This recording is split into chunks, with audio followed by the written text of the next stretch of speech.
संघर्ष का जीवन में मिला तो हम उससे नाराज ना हो।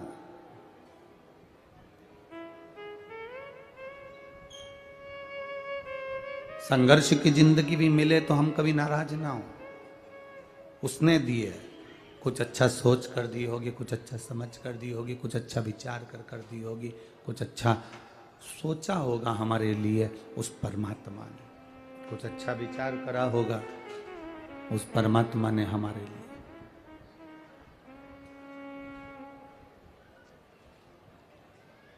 बहुत अच्छा जो पुष्प होता है, बहुत सुंदर जो फूल होता है, वो फूल साधारण नहीं होता।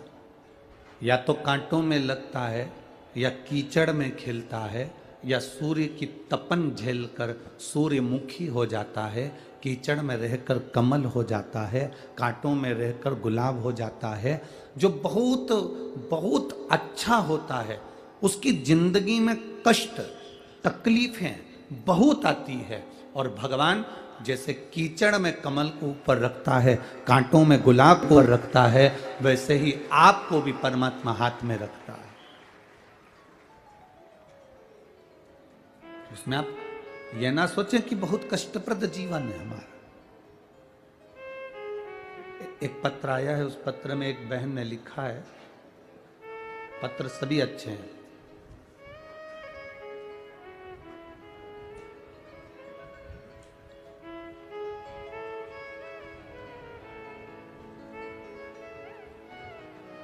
संध्या मुकेश अग्रवाल, सांगवी पुणे, कहीं बैठी हो तो हाथ हिला सकती हैं। अगर कहीं बैठी हो तो अपने दोनों हाथ हिला सकती हैं। आपका विश्वास, आपका भरोसा, आपकी दृढ़ता, आपका विश्वास, आपका भरोसा, आपकी दृढ़ता मूल होती है। सबसे मूल है आपका विश्वास, आपकी दृढ़ता। हमें लगता है कि हमने एक डॉक्टर को दिखा लिया, अब उसने जो बोल दिया वो हमने करा। जाओ डॉक्टर तक। डॉक्टर भी शिव का रूप होते हैं, डॉक्टर भी शंकर का एक स्वरूप होते हैं।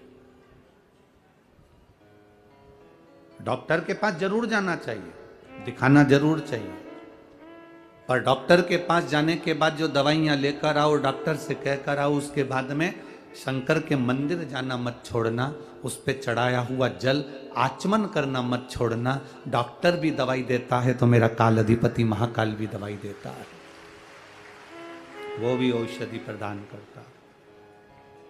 उस भरोसे पर जाना कि मेरा शिव मेरे साथ में है, मेरा शंकर मेरा साथ में है। और आपके भीतर जब विश्वास जागृत हो जाए,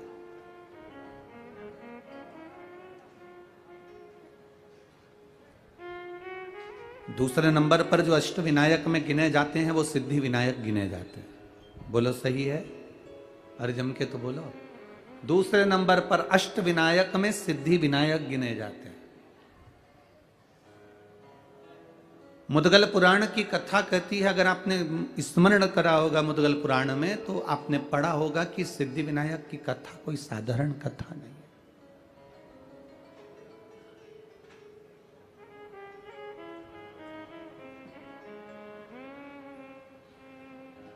और सिद्धि विनायक मंदिर की विशेषता, उसका ज्ञान, उसका स्मरण हमसे ज्यादा तो आपको आता है, क्योंकि आप पुणे के रहने वाले हो। वो मराठी में क्या कह सकते हैं, सिद्धि विनायक मंदिरची माहिती तुमच्या चांगली आहे।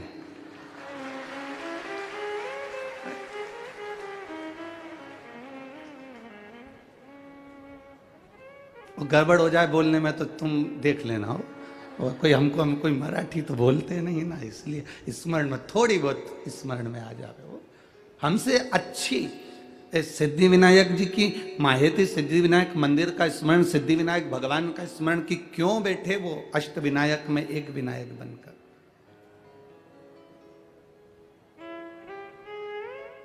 क्यों बैठे? पार्वती जी ने विश्वास के बल पर शिव जी को प्राप्त करा था। कार्तिकेय जी ने विश्वास के बल पर तारकासुर का संहार कर दिया था। सती माता ने विश्वास के बल पर शिव तत्व को प्राप्त कर लिया था। शिव तत्व। जितने यहां आए हैं कथा सुनने के लिए, जितने आस्था चैनल पर कथा सुन रहे हो, जितने फेसबुक यूट्यूब पर कथा सुन रहे हो, तुम्हारा विश्वास जिस दिन दृढ़ हो गया उस दिन परमात्मा मिल गया।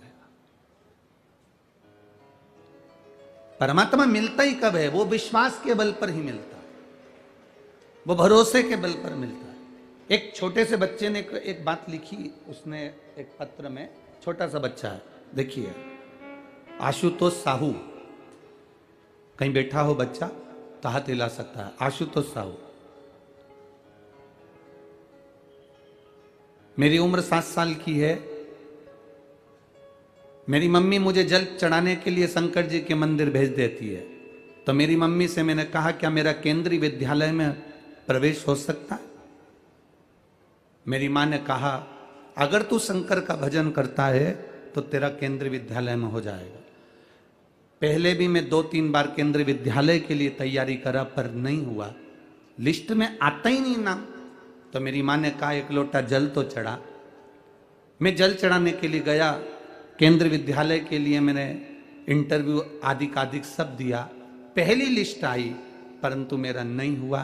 तो मैंने भी पानी का लोटा उठा के मंदिर में रख के घर आ गया। मेरी मम्मी ने पूछा, लोटा कहाँ है? कि मंदिर में दिया। पूछा क्यों? वो खुद उठा के नहा लेंगे। अरे तो उसको लेके आना था ना। गुस्सा हो गया हूं मैं भगवान से, लोटा भर के जल चढ़ाया तो भी नहीं सुना और मेरे लिस्ट में नाम ही नहीं आया। माँ कहती है लोटा वापस लेके आ। मैं लोटा लेकर आया, माँ कहती है मंदिर जाना मत छोड़, नहीं आया नाम अगले साल देखेंगे। बेटा वो लिख रहा है कि मैंने जल चढ़ाना नहीं छोड़ा, बाबा की कृपा का क्या गुणगान करूं गुरुदेव, मेरा एक केंद्रीय विद्यालय में नहीं 3 केंद्रीय विद्यालय में नाम आ गया। ये शिव तत्व है। ओ घड़ी शंभो, देवता देते हैं पल्ला झाड़ कर और मेरा महादेव देता है छप्पर फाड़ कर। जब दिया मेरे महादेव ने कम नहीं दिया, जिसको दिया वो थोड़ा नहीं दिया। जब वो देता है तो बहुता में देता, बहुता। वो देता है तो बहुता में देता।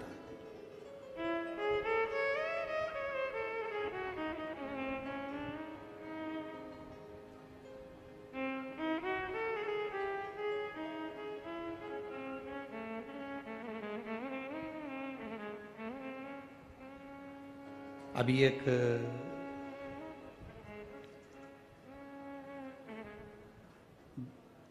टीआई साहब से उन्होंने हमसे कहा कि गुरुजी आपकी एक लोटा जल बहुत कृपा करने वाला है। जब जब कोई उलझा हुआ व्यक्ति दिखता है तो हम उसको भी कह देते हैं कि तुम्हारे घर के लोगों को बोलो कि एक लोटा जल शिव जी को चढ़ाएं, तो शंकर जी राह जरूर दिखाएंगे, शिव राह जरूर दिखाएंगे। हम लोगों से कह देते हैं कि उस जल में कुछ तो है। बाबा सुनता किसकी नहीं है।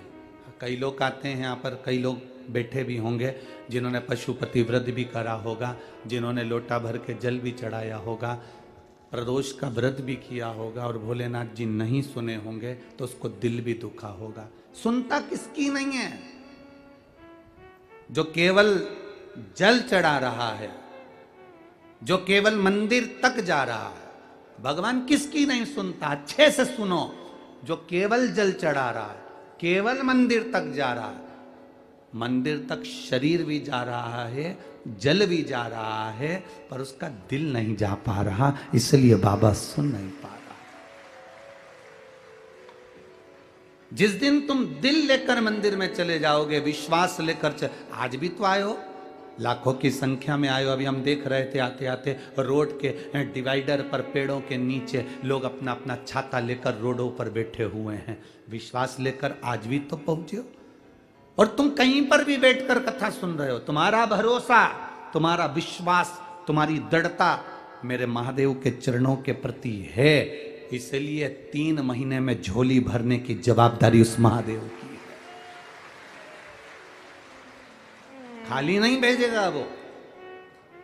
एक क्षण के लिए भी अगर आपने शिव महापुराण की कथा सुनी, और हम तो यहां तक कहते हैं जिन जिन पुलिस कर्मी की, जिन जिन डॉक्टरों की, जिन जिन सिस्टरों की, जिन जिन नगर निगम वालों की, जिन जिन प्रशासनिक अधिकारियों की ड्यूटी भी अगर इस कथा में लगी हुई है, वो भी तारीख लिख के रखना और 3 महीने इंतजार करना कि बाबा ने तुमको उन्नति की सीढ़ी पर चढ़ाया कि नहीं चढ़ाया। शिव तत्व क्या है उसको जाने तो सर। शंकर को हम पहचाने कैसे, शिव को हम जाने कैसे।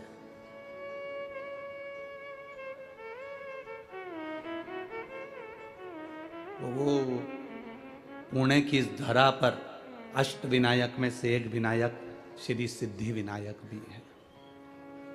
श्री सिद्धि विनायक कैसे है?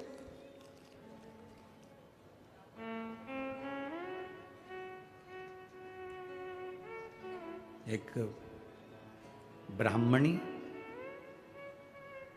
जिसका पति मर गया, घर में केवल एक बेटी है, केवल एक बेटी,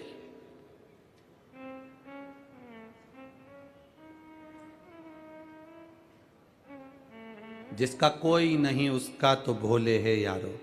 लोग कहते हैं कि ये चले गए तो हमारी जिंदगी का क्या होगा, हमारे जीवन का क्या होगा। कभी कभी बड़ा बड़ा भ्रम हो जाता है। एक सेठ जी कहते थे मैं मर गया तो मेरा पूरा परिवार मर जाएगा, मेरे घर के लोग मुझे बहुत चाहते हैं, मेरे परिवार के लोग मुझे बहुत चाहते हैं, मेरे मरने पर ये मर जाएंगे। मेरी पत्नी मुझे बहुत प्रेम करती है, मेरा बेटा मुझे प्रेम करता है, मेरी बहू मुझे प्रेम करती है, मेरा पोता पोती मुझे प्रेम करते हैं, मैं मर गया तो मेरे पीछे परिवार मर जाएगा। एक गुरुजी को मालूम पड़ा कि सेठ जी हमेशा एक ही बात कहते हैं, तो गुरुजी ने सेठ जी से कहा एक काम करो ना, आधे घंटे के लिए मर जाओ। तुम आधे घंटे के लिए मर के तो देखो कि कौन तुम्हारे साथ में मरता है, कौन मर रहा है। अकेले आए हो, अकेले जाओगे। क्या लेकर आए हो, जम के बोलो जरा। नहीं नहीं, ये लाइन तुम्हारी गड़बड़ है। क्या लेकर जाओगे, ये शिव पुराण तो कहती है कुछ तो लेकर जाओगे। क्या लेकर आए हो, कुछ तो लेकर जाओगे। कुछ लेकर नहीं आए, अपने हाथ से किया गया पुण्य अपने साथ लेकर जाओ। कोई दूसरा नहीं ले जाएगा, अपना पुण्य अपने साथ, अपना भजन अपने साथ, अपनी भक्ति अपने साथ। जैसे कल वो लड़की ने लिखा कि ये लक्ष्मण भाऊ का फोटो लगा हुआ है गुरुजी, जिन्होंने मुझे विद्या अध्ययन कराई, इसलिए मैं इस कथा में आकर बैठी हूं, क्योंकि भाऊ को नमन करती हूं, जिसको भले इनके परिवार वालों को नहीं मालूम है, पर भाऊ ने मुझे पढ़ाया है, इसलिए उनका एहसान जिंदगी भर नहीं भूल पाऊं। भले परिवार वालों को नहीं मालूम, पत्नी को नहीं मालूम, बच्चों को नहीं मालूम, किसी को नहीं मालूम, क्यों? वो व्यक्ति गया तो उसने कर कर क्या गया है।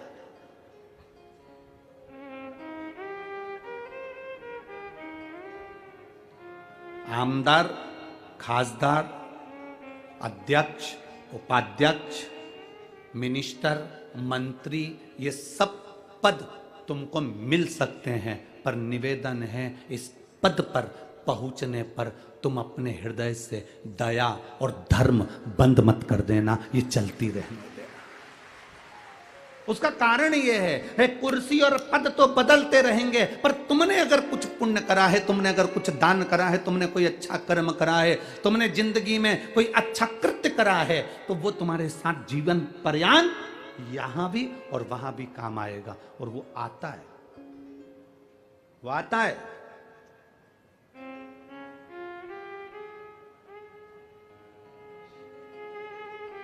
ये कथा कहीं और थी और पहुंची कहीं और है। ये लक्ष्मण भाऊ स्वयं इस कथा को अपने दिल में लिए होंगे, इसलिए कथा उनके स्मरण में हो गई। कुछ पुण्य कर कर गया हो। और कथा भी करवा रहे हैं तो शंकर भाऊ आपको साधु बांटता है और पूरे परिवार को जिन्होंने जगताप परिवार का, चाहे वो आमदार हो, चाहे वो बड़े भाई उनके विजय भाऊ हो, चाहे कोई हो, ये अपने परिवार का एक सुखमय, एक आनंदमय, कुछ कहते हैं गुल्लक में पैसा इकट्ठा करो। घर में कोई त्योहार होता है तो बच्चा का जन्मदिन होता है तो गुल्लक फोड़ के गिफ्ट लाता है। जब हमारे पूर्वजों का पुण्य की गुल्लक भराती है तब जीवन में एक बार शिव महापुराण की कथा हो पाती है। पुण्य की गुल्लक, कुछ पुण्य किया, मुट्ठी बांधे आया जग में हाथ पसारे जाए। लोग कहते हैं, हम नहीं कहते। हम कहते हैं आपका पुण्य आपके साथ जाएगा, आपका भजन, आपका कीर्तन।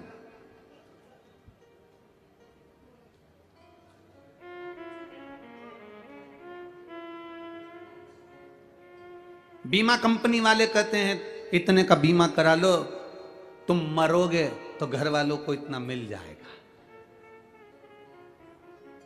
दुनिया में केवल एक ही कंपनी है जो तुम्हारे मरने की बात तुम्हारी पत्नी के सामने करती है।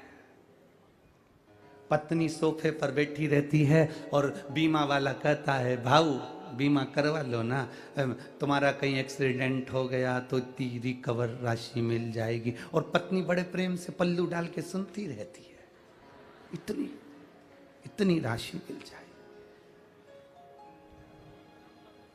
फिर पत्नी ने कहा कोई अच्छा पैकेज बताओ ना, रिकवर राशि ज्यादा मिले।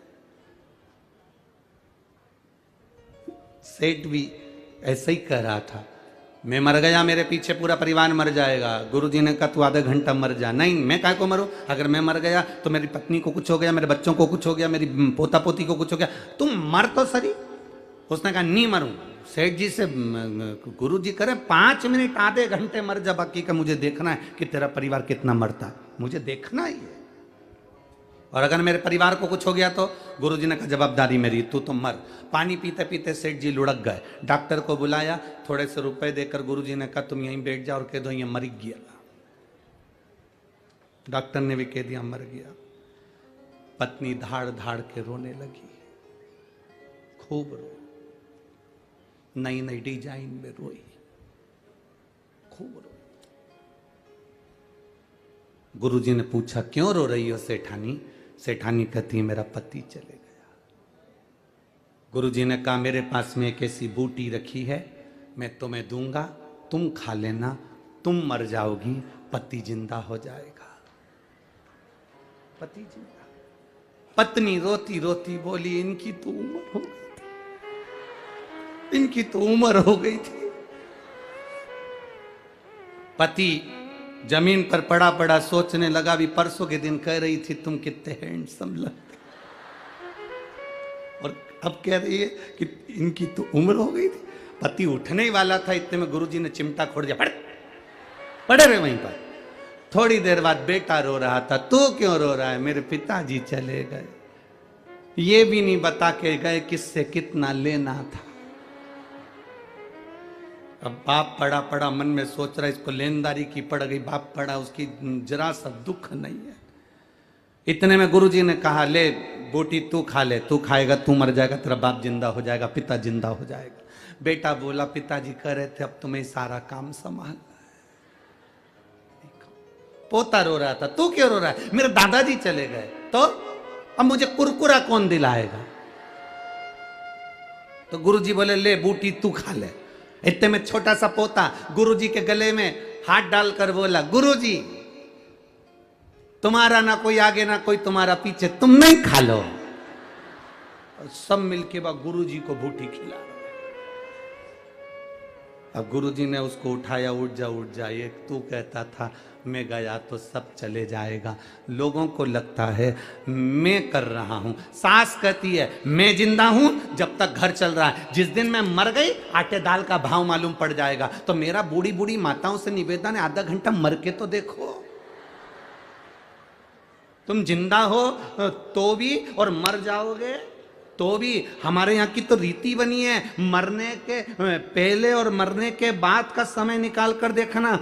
मरे भले तुम कहकर मरे कि मैं मर जाऊंगी, उसके बाद में आटे दाल का भाव मालूम पड़ जाएगा, पर दुनिया के लोग जानते हैं कि मरने के 12वें दिन ही घर में घी का पीपा, तेल के पीपे, मावा, रबड़ी सब बनेगी और सब नुक्ती और सेव, रायता, चने की सब्जी और पूड़ी सब चकाचक खाएंगे और तेरा फोटो टंगकर उस पे कंडे पे धूप देकर अगरबत्ती लगाएंगे। कौन पूछे किसको? कौन पूछे?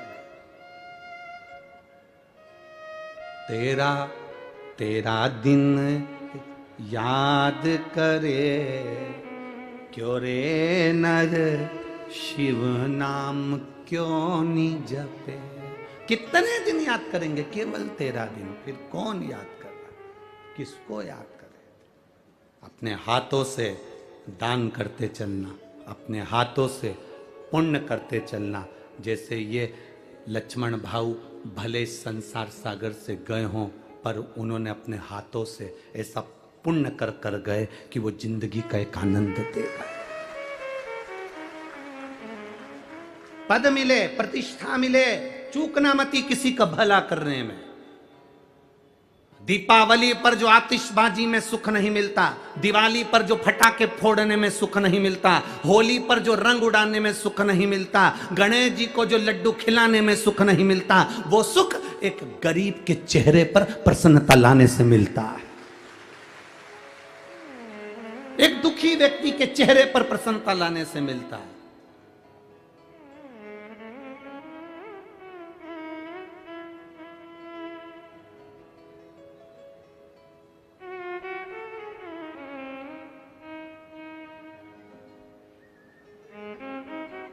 बन सके कोई तुम्हारे पास में आए तो उसकी सहायता अवश्य करो, उसकी सहायता करो, ज्यादा नहीं तो थोड़ी करो, करो। कोई कहे, हम ये नहीं कहेंगे कि चौराहे पर खड़े हुए लोग भिक्षा मांगने वाले जो भिखारी हैं तुम उनको कुछ दो, ना ना। कई लोगों ने तो धंधा बना के रखा है, उससे बचना है। ये भिखारियों का धंधा नहीं चलने देना इस भारत की भूमि पर, हमें उससे बचना है। करना क्या है? अपने नगर में, अपने मोहल्ले में, अपनी कॉलोनी में, अपने परिवार में, अपने क्षेत्र में, अपनी विधानसभा में, अपने कार्य क्षेत्र में उसको ढूंढो जिसको पढ़ने की बहुत तमन्ना है और उसके पास पढ़ाई का पैसा नहीं है।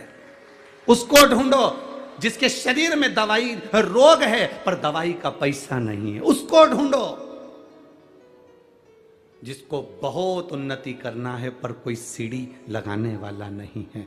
उसके लिए तुम थोड़ा करने का प्रयास करो, आपको उसका एक आनंद जो मिलेगा वो दीपावली पर बम फटाके फोड़ने जैसी खुशियां प्राप्त हो। वो आनंद की अनुभूति आपके अंदर होगी, आपके अंदर प्रवेश करेगी। एक ब्राह्मणी जिसका पति चले गया, घर में केवल बेटी है और वो है, हिम्मत नहीं हारी है।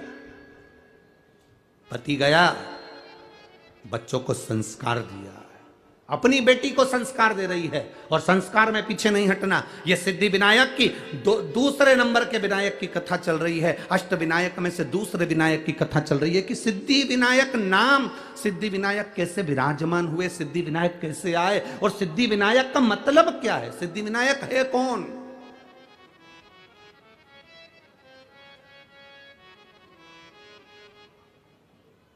जरा विचार करिएगा। रो रही है बेटी, मां ने पूछा क्यों रो रही हो तुम, किस लिए रो रही हो। मां, जब पिताजी थे ना तो मुझे गोदी में उठाकर स्नान कराने के लिए पवित्र पवित्र तीर्थ में लेकर जाते थे, पर अब मेरे पिता नहीं तो मुझे पवित्र तीर्थ में कौन लेकर जाए, कौन स्नान कराएगा मुझे।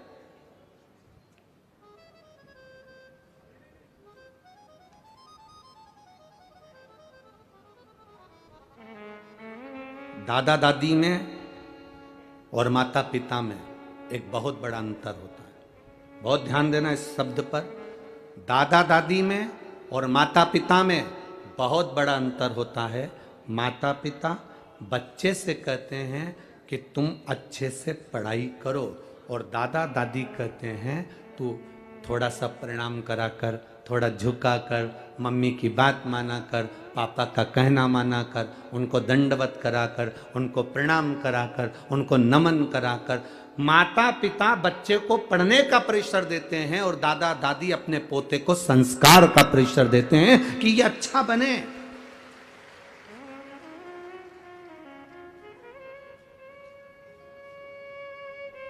कार किसी के भी घर पर आ सकती है,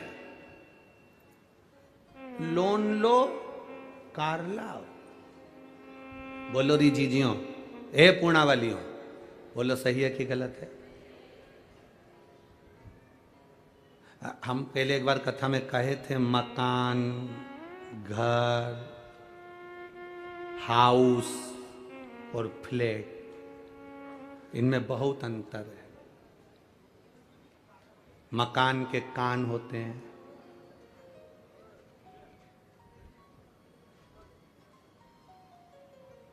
ये सब चीजें हमने कही थी। उसमें एक बात हमने ये भी कही थी, फ्लैट, आदमी इतना कर्जा ले लेता है कि नौकरी कर करके आखिरी में लेट जाता है, इतना।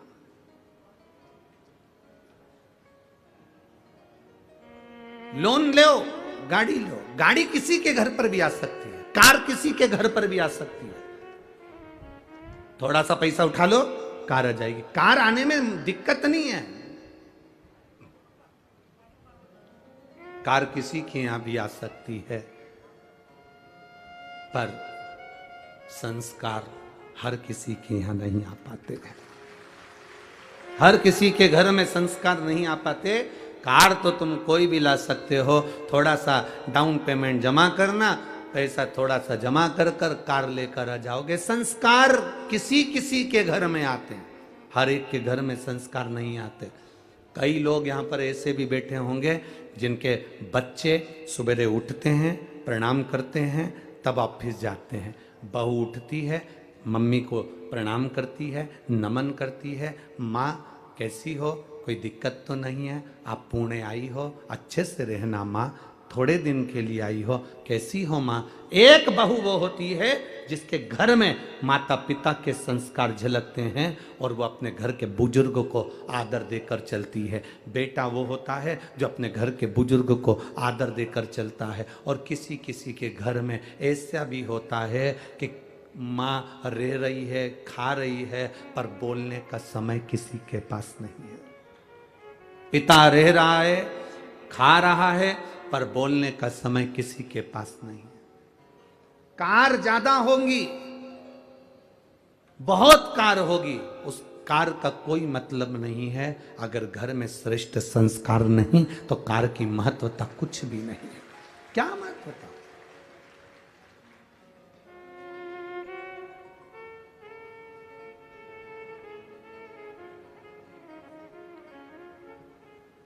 आजकल एक वीडियो बनती है तो लोग बाग उस वीडियो में इंस्टाग्राम या सोशल मीडिया पर बहुत चलती है, कैमरामैन फोकस करो।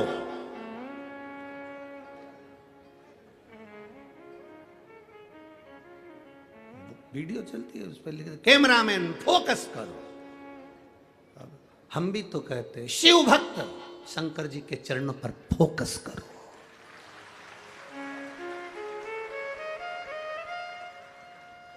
जब आपका ध्यान शिव जी के चरणों पर होगा, शंकर भगवान के चरणों में जब आपका ध्यान होगा, तब शिव कृपा करने में पीछे नहीं हटेंगे। क्यों पीछे हटेंगे? किस लिए?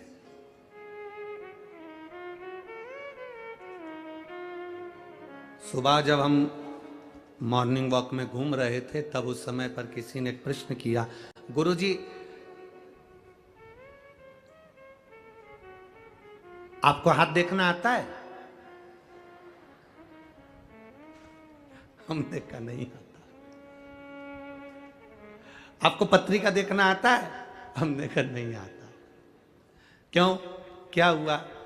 हमने दिखाई थी कोई से, हमने जिससे पूछा, परंतु हम पूछते हैं उनसे कि हमारा अच्छा दिन कब आएगा,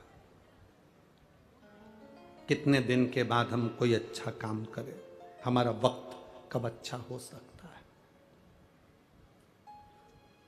पत्रिका देखने वाले के पास जाओगे, हाथ दिखाने वाले के पास में जाओगे तो हर व्यक्ति जितने हो, तुम पत्रिका वाले के पास और हाथ दिखाने वालों के पास जाकर पूछते हो मेरा अच्छा वक्त कब आएगा, जरा मेरा भाग्य देखकर बताओ। शिव पुराण कहती है अच्छा वक्त आज ही है, तू आज से ही कोई अच्छा काम चालू कर दे, बस तेरे दिन फिर जाए।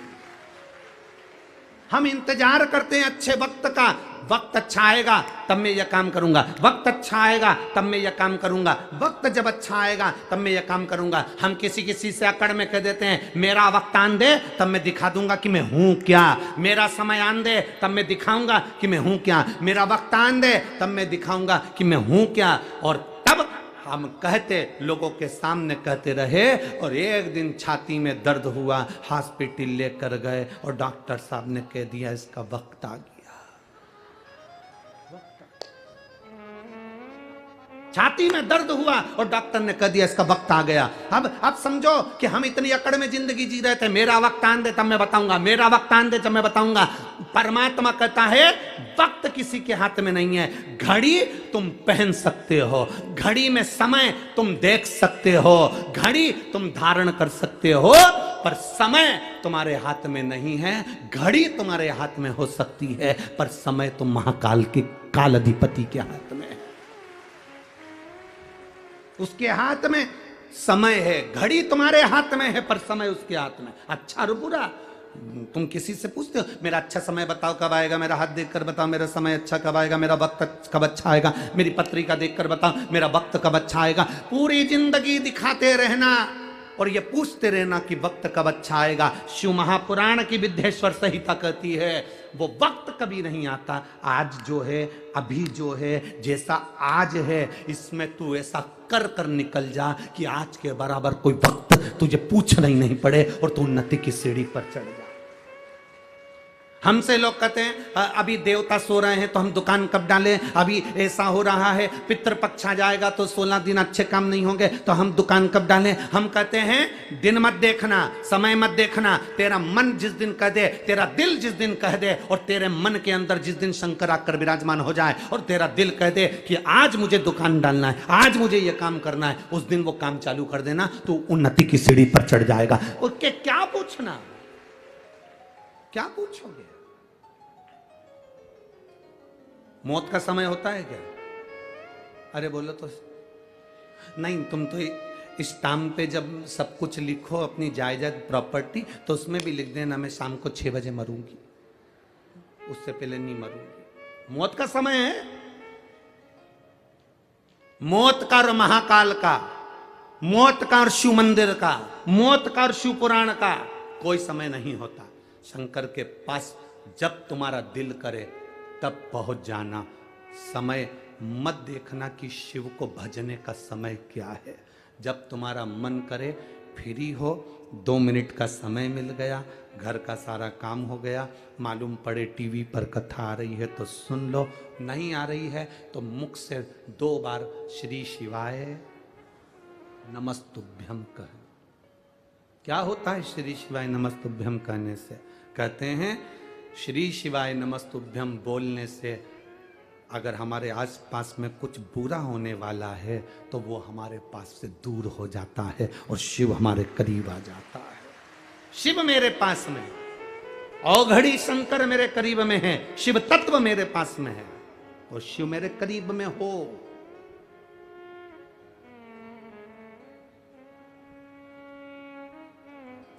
एक बच्चे के शरीर में बुखार आता है, उसको कष्ट रहता है, तकलीफ रहती है तो बच्चा अपनी मम्मी और पापा से, पापा मुझे डर लग रहा है, तुम मेरे पास आ जाओ ना पापा। माँ मुझे डर लग रहा है, मम्मा तुम मेरे पास आ जाओ ना। काका मुझे डर लग रहा है, तुम मेरे पास आओ ना। काकी मुझे डर लग रहा है, तुम मेरे पास आओ ना।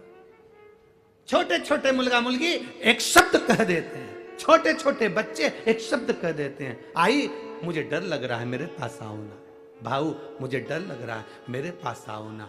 और जब तुम्हें तुम्हारी जिंदगी में दुख की घड़ी चल रही हो, कोई राह नहीं सूझ रही हो, कुछ भी तुम्हें दिख नहीं रहा हो, बहुत बहुत टेंशन में जिंदगी चल रही हो, तब महादेव के मंदिर में जाकर कहना, बाबा बहुत डर लग रहा है, तुम मेरे पास आओ ना। शिव को बुलाओ, बाबा बहुत डर लग रहा है, तुम मेरे पास आओ।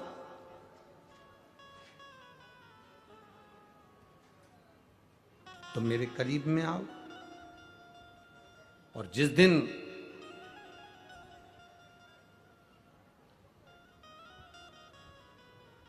बाबा को तुम दिल से पुकारोगे, वो तुम्हारे सम्मुख में होगा, तुम्हारे नजदीक। पर हमारी आदत इतनी विचित्र है ना कि हम बाबा को अपने पास बुलाने में उतना समय नहीं लगाते जितना समय हम निंदा और बुराई में लगाते। शिव की भक्ति में और अपनी मेहनत में, शिव की भक्ति में और खुद की तरक्की में, किस किस चीज में, जम के बोलो जरा, शिव की भक्ति में और खुद की तरक्की में इतना वक्त लगा दो, इतना वक्त लगा दो कि दूसरे की निंदा करने का और बुराई देखने का वक्त ना बचे।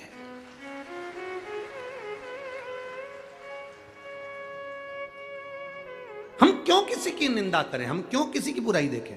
बुराई कौन करता है? जो बिल्कुल फ्री होता है। निंदा कौन करता है? जो एकदम फ्री है। बुराई कौन देखता है? जो एकदम फ्री है। बैठ गए टीवी के सामने, सियोर वाला महाराज ने क्या बात, अच्छी चीज बाची वो नहीं देखा उसने, बस बैठ कर ये देखते रहे ये क्या गड़बड़ बोला, बस बुराई छाट ली, क्योंकि फ्री बैठा है। शिव की भक्ति में और अपनी तरक्की में इतना वक्त लगाओ, इतना समय लगाओ, इतना वक्त लगाओ कि दूसरे की बुराई देखने में और दूसरे की बुराई करने में हमें वक्त ही ना मिले। कोई वक्त हमारे पास में नहीं कि हम बुराई देखेंगे, हम अच्छा करें। अपनी तरक्की चाहते हैं, अपनी उन्नति चाहते हैं, शंकर की भक्ति करना है, शिव भक्ति में लगो। हम मंदिर भी गए हैं ना तो दो चार बात कर कर आते हैं, लोगों से दो चार बात करके आते हैं, भगवान की बात नहीं करते। मंदिर गए और जाते से पूछा, क्यों आज तेरा मुंह उदास है, क्या हो गया? बस मेरी बहू ने ऐसा कर दिया। हम मंदिर गए और फिर वहां जाकर विचार करा, क्यों कथा में नहीं आई? अरे अब क्या करता, तो तेरे यहाँ गाड़ी नहीं है क्या? कोई छोड़ने वाला नहीं है क्या? नहीं, बेटा ले जाता है गाड़ी, एक बार गाड़ी बहू ले जाती है। हम निंदा में लगे। मंदिर जाने के बाद तो हमारी बुद्धि चित्त ये सब परमात्मा में लगना चाहिए। शिव महापुराण की कथा में आने के बाद तुम्हारा दिल कथा में लगना चाहिए, तुम्हारा चित्त कथा में लगना चाहिए।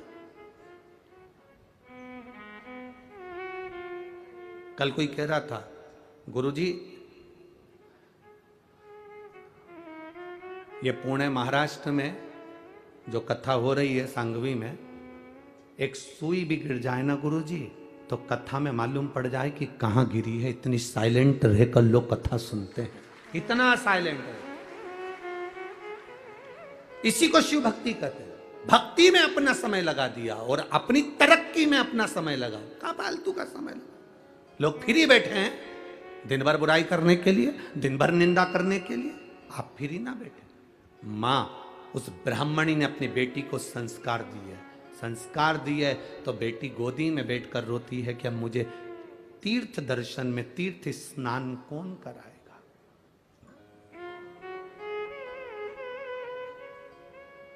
बच्चों का दिल बड़ा निर्मल होता है। उस बच्चे ने जैसे लिखा, बच्चे ने अपने पत्र में लिख दिया कि मैं तो लोटा ही नहीं रखी आया। अभी ये निर्मल मन है बच्चे का, ये बच्चे के मन में पाप नहीं है। और मां कितनी कितनी विद्वान ऐसी मां होगी जिस मां ने कहा जा लोटा लेकर आ, और फिर माँ ने कहा दूसरे दिन चल पानी चढ़ाने जा। नहीं जाऊंगा, शंकर जी ने मेरे को फेल कर दिया, नहीं जाऊंगा।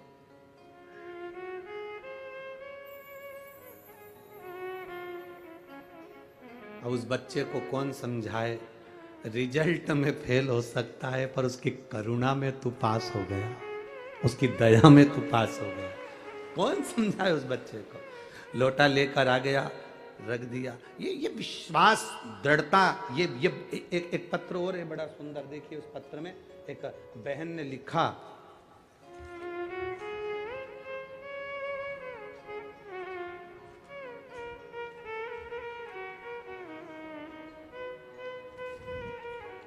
मैं राजश्री और ऐसा नहीं संघर्ष नहीं आएगा। भगवान भी तो परीक्षा लेता है। आप कथा सुनने बैठो, बार बार जल वृष्टि हो, फिर रुके, फिर जल वृष्टि हो, वो परीक्षा ले और तुम्हारा चित्त, तुम्हारा मन कथा के तत्व में डूबा रहे। ये बड़ी विचित्रता का आनंद है। थोड़ा संघर्ष कर सकता है जी, थोड़ा कष्ट।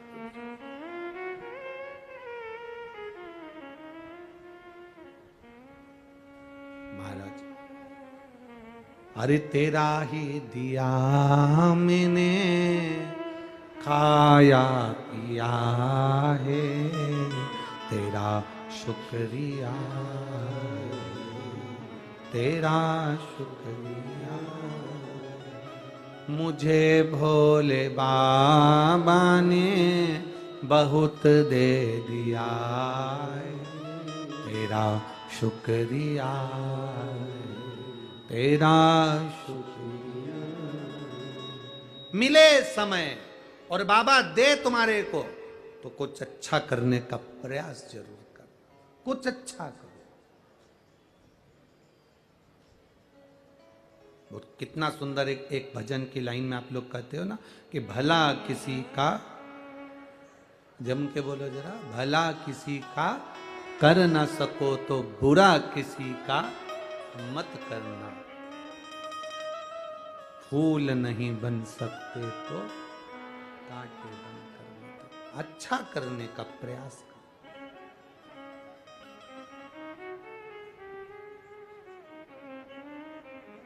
प्रयास करो हम अच्छा करें,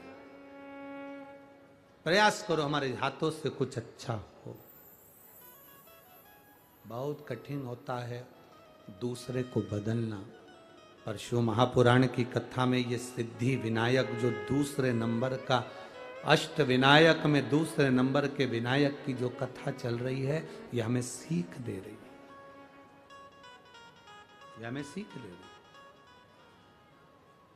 कि कुछ अच्छा करना है, कुछ अच्छा प्रदान करना है।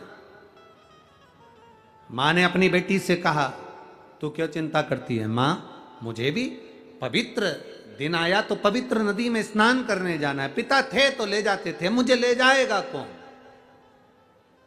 अब मुझे कौन लेकर जाएगा?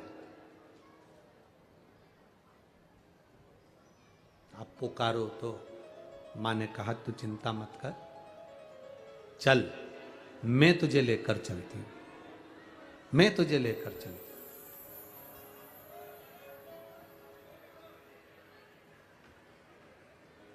कल से थोड़ा सा ये दिए प्रज्वलित मत करा करो, थोड़ा आंच तेज हो जाती है ना, उसमें तेल होता है, थोड़ा सा उधर करो, दीप दूर कर लो।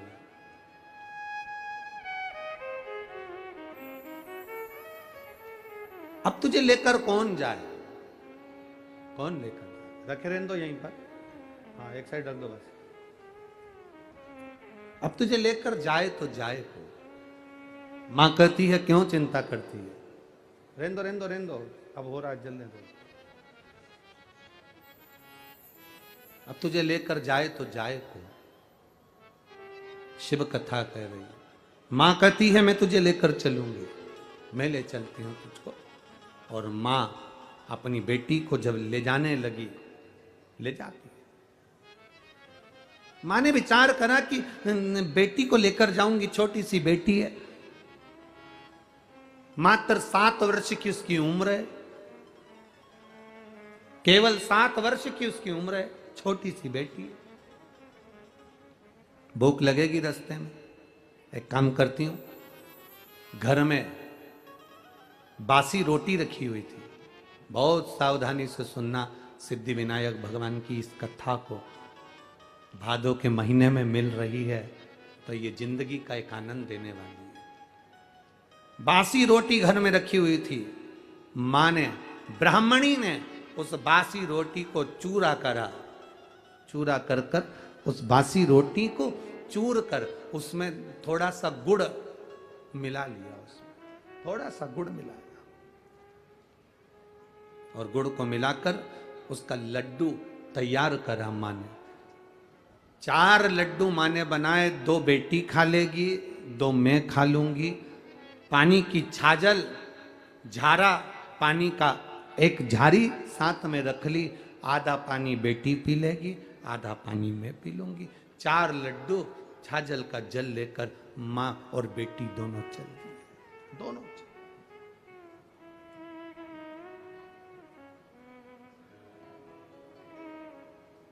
और लगन तुमसे लगा बैठे, जो होगा देखा जाएगा।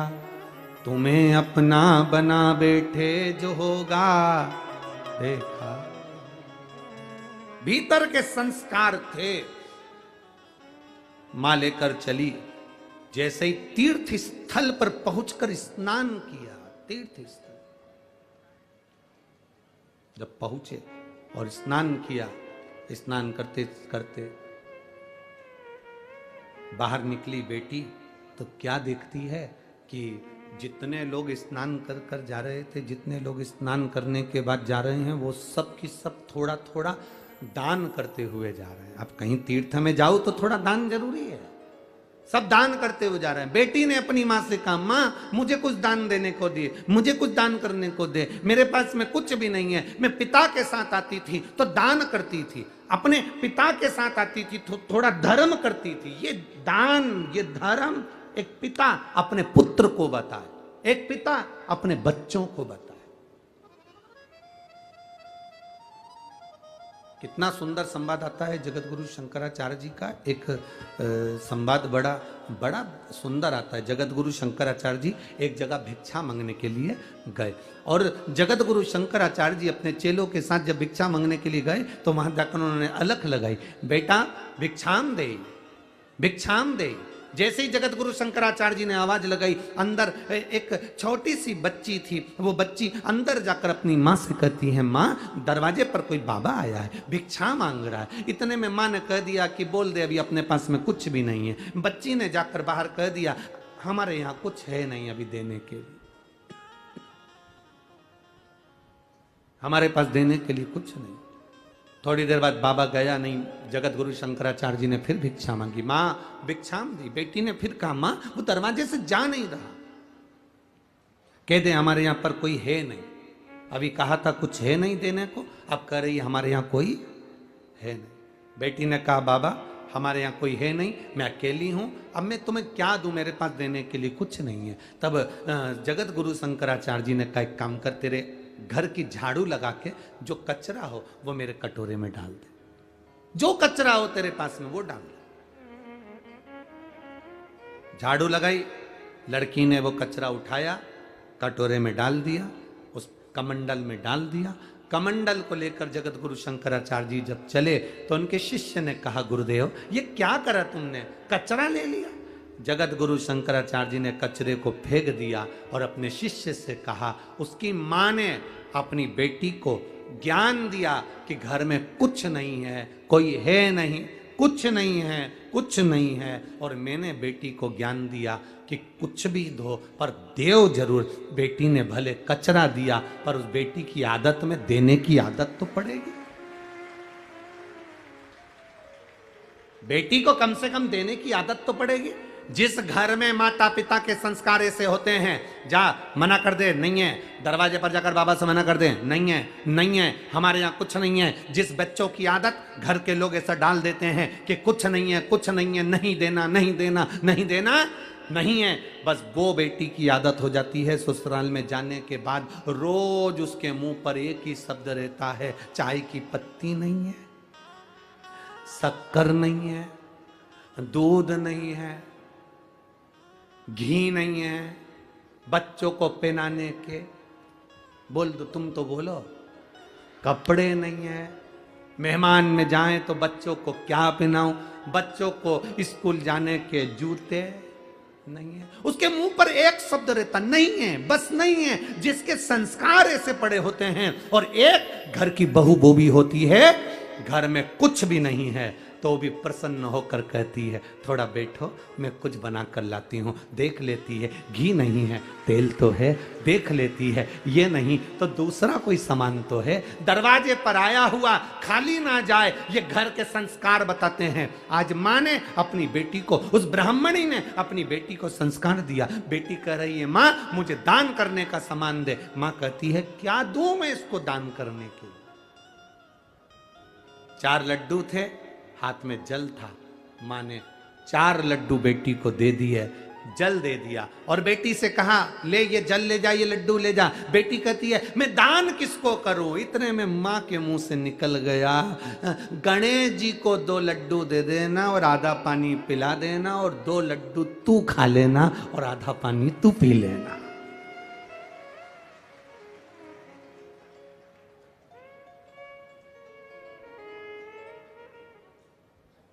ये संस्कार है।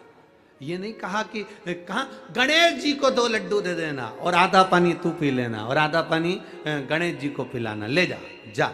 अब बेटी दान के लड्डू, वो बासी रोटी के चूरा करे हुए 2 लड्डू, 4 लड्डू लेकर गई। 2 किसके हैं? जम के बोलो जरा। गणेश जी के। और 2 किसके हैं? लड़की। आधा पानी किसका? गणेश जी का। आधा पानी बेटी लेके चली।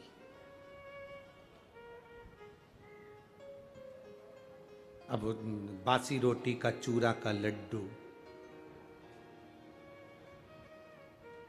आज के जमाने में बासी रोटी का चूरा करके अगर घर के किसी सास बहू को दे दे या बहू सास को दे दे तो दोनों के मुंह भगोने जैसे हो जाते हैं, भगोने जैसे।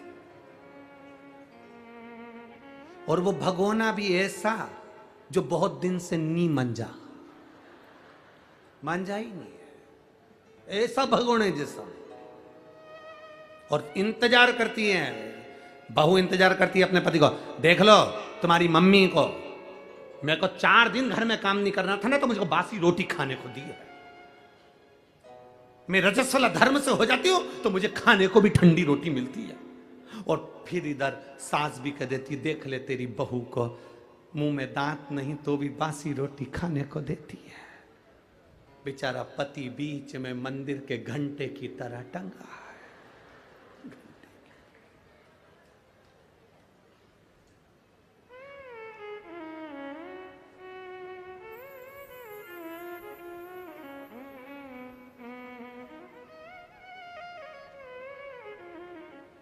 एक ही है।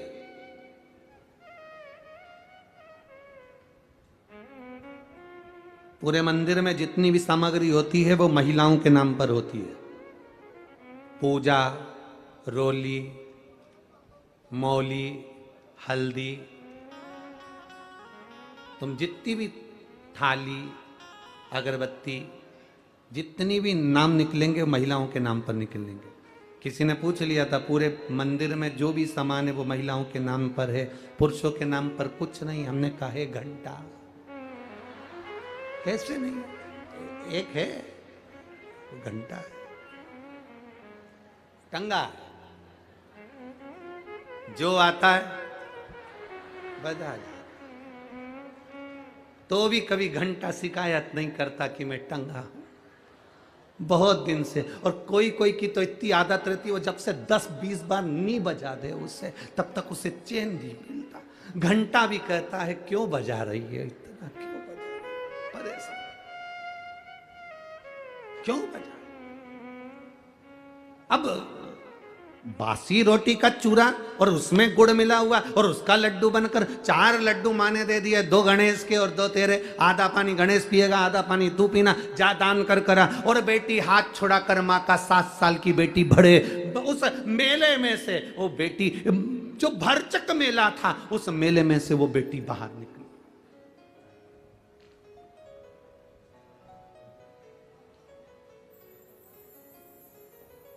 एक पत्र आया है, बहुत बड़ा है।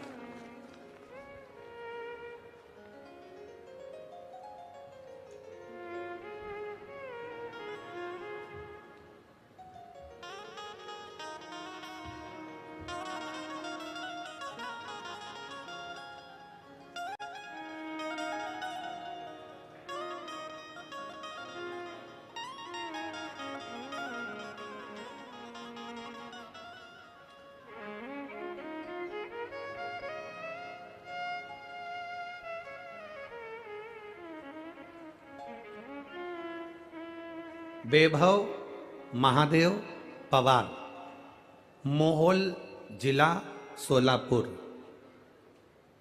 कहीं है, कहीं बैठे हो तो हाथ हिला सकते हैं। वैभव महादेव पवार, मोहोल जिला सोलापुर। गुरुजी, बाबा का क्या वर्णन करूं। मेरी बहन ने आपके बताए अनुसार प्रदोष व्रत करा और उस व्रत में दिया लगाया। दीप लगाने का फल यह मिला कि मेरी बहन के घर संतान नहीं थी, तो 8 साल के बाद मेरी बहन का गर्भ ठहरा और उसके यहाँ संतान हुई। गुरुदेव, संतान तो हो गई। हम 3 बहन अपने पिताजी को साथ में लेकर अब ये विचार कर कर बाबा से प्रार्थना करी कि तुमने संतान दी है तो हम सीहोर जाकर प्रणाम करेंगे। कावड़ यात्रा में हम सीहोर पहुंच गए।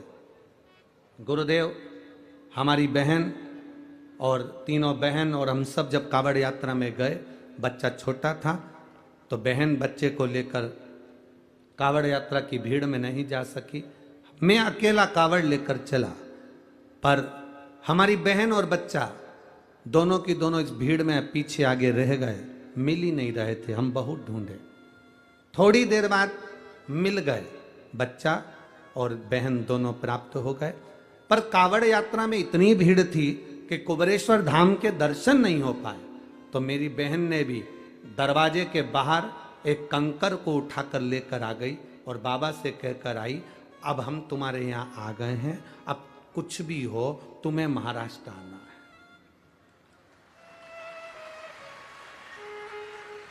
और बाबा से कहकर आई, मेरी बहन यहीं पुणे में रहती है, तो बाबा को निमंत्रण देकर आई कि तुम्हें आना पड़ेगा।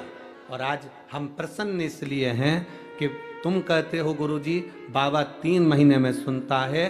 कावड़ यात्रा में निमंत्रण देकर आए थे, 1 ही महीने में पहुंच गए। एक ही महीने।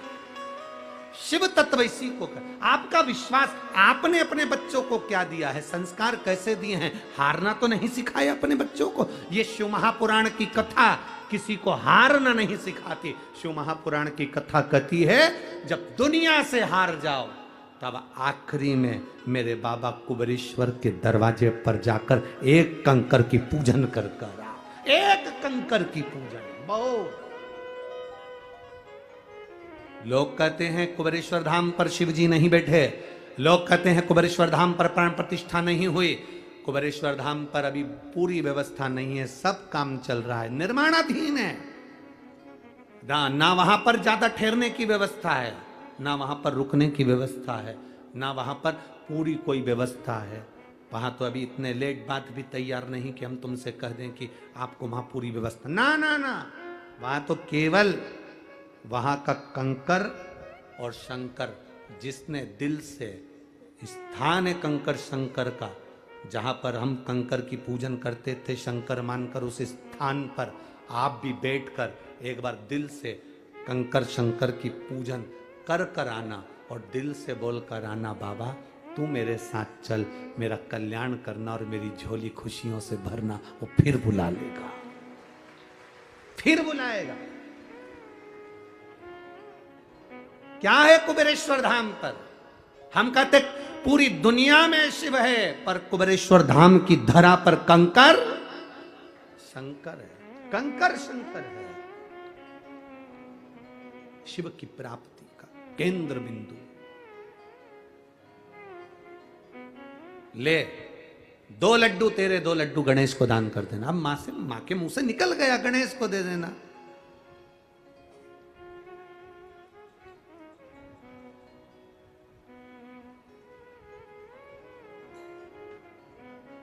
गणेश को दे देना। मां के मुंह से निकल गया, अब मां करे क्या। बेटी ने हाथ छुड़ाया, भीड़ बहुत थी और बेटी माता का हाथ छुड़ाकर चल दी उसको ढूंढने के लिए। मेरी मां ने कहा है 2 लड्डू गणेश को देना। अब गणेश को बेटी ढूंढ रही है, गणेश मिले कहां। ढूंढते ढूंढते बेटी जंगल की ओर बढ़ गई, सिद्धकोट की ओर बढ़ गई, जंगल की ओर। उसको नहीं मालूम कि वो कहां पहुंच गई, उसको नहीं मालूम।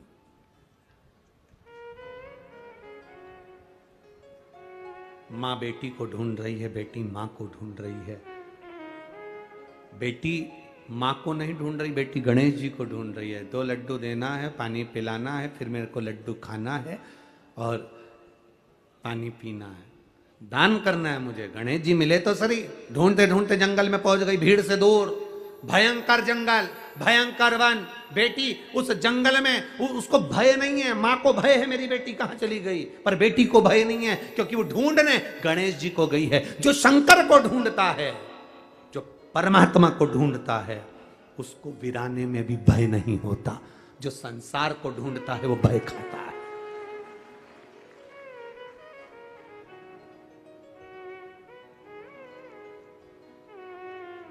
पुकारती पुकारती जा रही,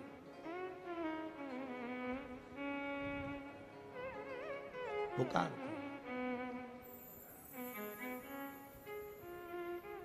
नैनों में जल है बेटी के,